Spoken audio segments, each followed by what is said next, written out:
Halo guys, perkenalkan nama saya Muhammad Firman Pratama. Saya dari mahasiswa Universitas Diponegoro dan saya kuliah pada Prodi Akuntansi Perpajakan dan saat ini saya ada di kelas D. Nah, NIM lengkap saya itu yaitu 400 114 226 50 187. Nah, pada video kali ini saya akan sedikit menjelaskan atau menampilkan video tentang hasil analisis atau hasil review yang sudah saya kerjakan terkait kasus dari keputusan banding pada pengadilan pajak. Nah, apa saja sih yang akan dibahas pada video kali ini? Boleh disimak baik-baik ya. Cekidot.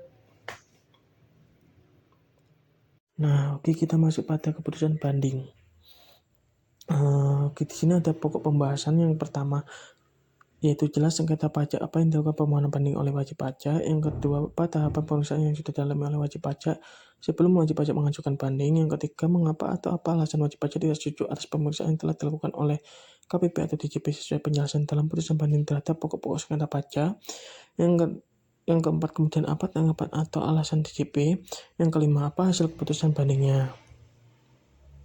Baik, kita masuk ke pokok pembahasan yang pertama, yaitu sengketa pajak apa yang diajukan permohonan banding oleh wajib pajak. Nah, di dalam putusan banding ini, wajib pajak melakukan permohonan banding yaitu pada surat ketetapan pajak lebih bayar pajak penghasilan tahun pajak 2019 dengan pokok sengketa keberatan pajak ini adalah yang pertama harga pokok penjualan, yang kedua penyusunan fiskal positif, dan yang ketiga kompensasi kerugian fiskal. Nah, kemudian pokok pembahasan yang kedua, pada tahapan pemeriksaan yang sudah dialami wajib pajak sebelum wajib pajak mengajukan banding. Sebelum melakukan keberatan atau mengajukan banding, wajib pajak pasti mengalami dulu tahapan pemeriksaan yang dilakukan oleh pemeriksaan pajak.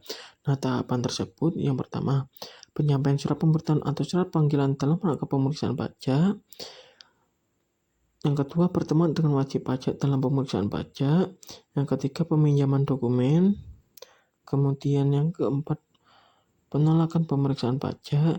Kemudian yang kelima, pengujian oleh pemeriksa pajak. Nah, yang keenam, penyampaian surat pemberitahuan hasil pemeriksaan atau SPHP. Nah, yang ketujuh, pembahasan akhir hasil pemeriksaan. Nah, oke, kita masuk pada pokok pembahasan yang ketiga, yaitu mengapa apa alasan wajib pajak tidak setuju atas pemeriksaan yang telah dilakukan oleh KPP atau DJP sesuai penjelasan dalam putusan banding terhadap pokok-pokok sengketa pajak. Nah, kan ada 3 pokok sengketa pajak tuh. Nah, yang pertama, koreksi harga pokok penjualan.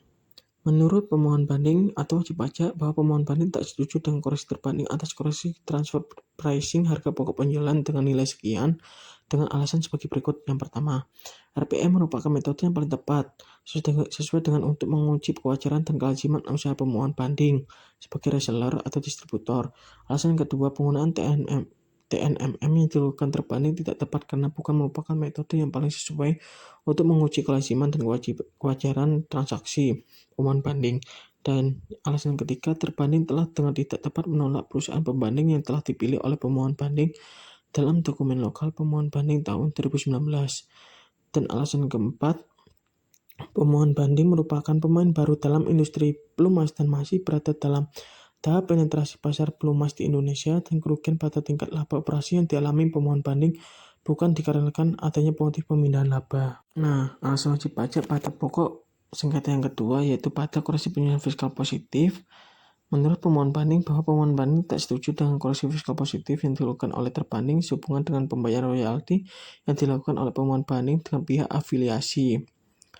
Terbanding telah tidak tepat dalam menentukan bahwa eksistensi atas biaya royalti yang dibayarkan oleh pemohon banding tidak dapat dibuktikan dengan alasan diuraikan di bawah. Sebagaimana diuraikan di bawah bahwa pemohon banding dapat membuktikan bahwa transaksi pemanfaatan intellectual property di mana atas pemanfaatan tersebut pemohon banding membayarkan royalti telah sesuai dengan ketentuan. Dan pemohon banding telah mempunyai hubungan istimewa yang dianggap memenuhi prinsip kewajaran dan kelaziman usaha dengan memenuhi ketentuan. Yang pertama, transaksi pemanfaatan harta tidak berwujud benar-benar terjadi. Yang kedua, terdapat manfaat ekonomis atau komersial. Dan yang ketiga, transaksi antara pihak-pihak yang mempunyai hubungan istimewa mempunyai nilai yang sama. Nah, alasan wajib pajak pada koreksi pokok sengketa yang ketiga yaitu kompensasi kerugian fiskal. Menurut pemohon banding, tidak setuju dengan alasan yaitu yang pertama bahwa koreksi kompensasi kerugian disebabkan adanya tambahan koreksi atas harga pokok penjualan dan penyesuaian fiskal positif. Dan alasan yang kedua bahwa sebagaimana tanggapan pemohon banding atas koreksi harga pokok penjualan dan koreksi penyesuaian fiskal positif, maka pemohon banding berpendapat bahwa koreksi fiskal positif sebesar sekian terkait kompensasi kerugian fiskal adalah tidak tepat sehingga pemohon banding memohon untuk dibatalkan. Nah, alasan yang ketiga bahwa selain itu berdasarkan putusan pengadilan pajak dengan nomor sekian tahun 2019, pemohon banding memiliki nilai kompensasi kerugian pada tahun pajak 2014 yang dapat dikompensasikan terhadap penghasil kena pajak tahun berikutnya adalah sebesar sekian.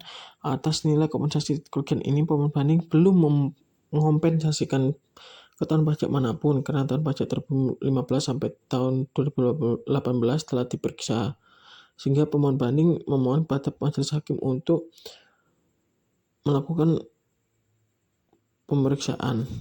Nah, kita masuk pada pokok pembahasan yang ketiga, yaitu kemudian apa tanggapan atau alasan DJP melakukan koreksi pajak atas pokok-pokok sengketa pajak.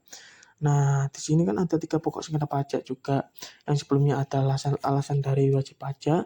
Nah, yang ini adalah alasan dari DJP-nya atau pemeriksa pajak sebagai terbanding. Nah, pada pokok sengketa yang pertama yaitu koreksi harga pokok penjualan, pemeriksa pajak atau DJP sebagai terbanding mengungkapkan alasan yang pertama bahwa terbanding atau pemeriksa pajak melakukan pengujian kewajaran dari transaksi pembelian yang dilakukan sebagai berikut. Pada poin yang pertama, bahwa terdapat koreksi harga pokok penjualan atau HPP besar sekian karena hasil pengujian transfer pricing dan disebutkan terdapat koreksi pembelian pada pos HPP. Nah, ada poin yang keduanya juga bahwa terbanding melakukan analisa kesebandingan dan kesebanding memperoleh 7 perusahaan pembanding.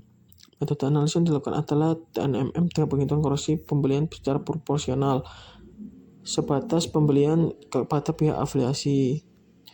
Kemudian alasan yang kedua adalah bahwa terbanding ataupun pemeriksa pajak telah meminta dokumen kepada wajib pajak. Alasan ketiga bahwa berdasarkan penelitian terbanding atau pemeriksa pajak disimpulkan bahwa yang pertama, bahwa menggunakan metode result price tidak tepat karena tidak kesebandingan berdasarkan hasil analisis fungsi atau pemohon result banding dengan data pembanding konsistensi penghitungan biaya HPP dan biaya operasi untuk transaksi afiliasi tidak dapat dipastikan.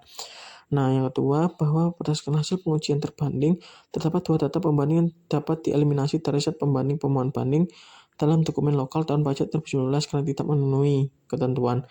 Nah, yang ketiga, bahwa dengan demikian terbanding atau DJP berpendapat bahwa koreksi HPP telah sesuai dan menolak permohonan keberatan pemohon banding. Nah, pada koreksi pokok yang kedua yaitu koreksi penyesuaian fiskal positif, alasan dari DJP yaitu yang pertama, bahwa terbanding atau pemeriksa pajak melakukan pengujian kewajaran untuk transaksi pengembalian kembali reimbursement biaya royalti pihak ketiga yang dilakukan. Nah, alasan kedua bahwa terdapat koreksi penyesuaian fiskal positif sebesar sekian karena pengujian transfer pricing dan disimpulkan bahwa biaya royalti yang dibayarkan kepada PT tidak dapat dibuktikan eksistensinya. Nah, yang ketiga bahwa sesuai dengan ketentuan pasal 9 dan lain-lain tentang pajak penghasilan dan perubahannya. Yang keempat, bahwa terbanding atau pemeriksa pajak atau DJP telah meminta data atau dokumen kepada wajib pajak. Nah, yang kelima, berdasarkan penelitian terbanding atau pemeriksa pajak disebutkan bahwa yang pertama, bahwa master servant service arrangement antara Cummins dan Aslan merupakan perjanjian royalti yang mengikat 2 pihak. Nah, yang kedua bahwa dengan demikian terbanding atau DJP atau pemeriksa pajak menolak permohonan keberatan pemohon banding karena telah merasa sesuai dengan ketentuan yang berlaku. Nah, alasan dari DJP atau pemeriksa pajak pada pokok sengketa pajak yang ketiga yaitu koreksi kompensasi kerugian fiskal, yaitu menurut terbanding dengan alasan yang pertama, bahwa terbanding atau pemeriksa pajak atau DJP kompensasi kerugian fiskal yang dilakukan sebagai berikut. pada poin pertama bahwa terdapat koreksi kompensasi kerugian fiskal sebesar sekian karena hasil pengujian transfer pricing pada pos HPP dan penyesuaian fiskal positif. Nah, yang kedua bahwa sesuai dengan pasal 6 ayat 2 dan lain-lain tentang pajak penghasilan dan perubahannya. Nah, alasan kedua bahwa terbanding atau pemeriksa pajak telah meminta data dan dokumen kepada wajib pajak tanggal 28 April 2022.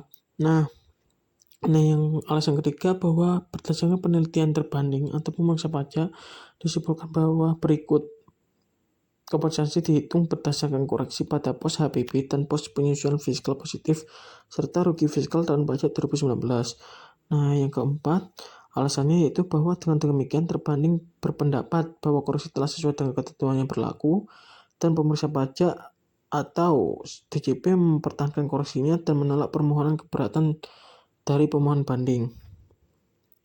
Nah, kita menuju ke pokok pembahasan yang terakhir, yaitu apa hasil keputusan bandingnya.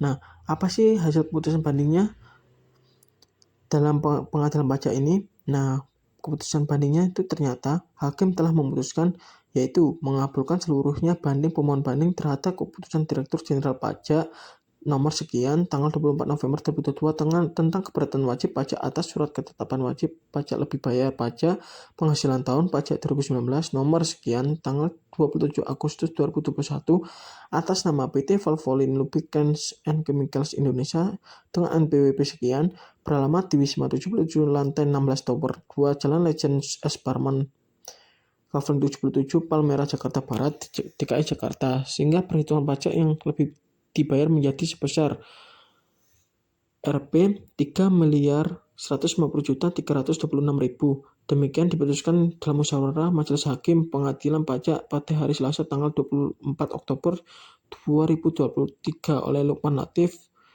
SE SH AKMM sebagai hakim dan hakim yang lainnya. Dan dengan demikian diputuskannya hasil dari pengadilan pajak ini yaitu PT Valvoline Lubricants and Chemicals Indonesia telah menerima hasil keputusan yaitu dikabulkannya seluruh permohonan bandingnya. Nah, sekian penjelasan dari saya. Terima kasih.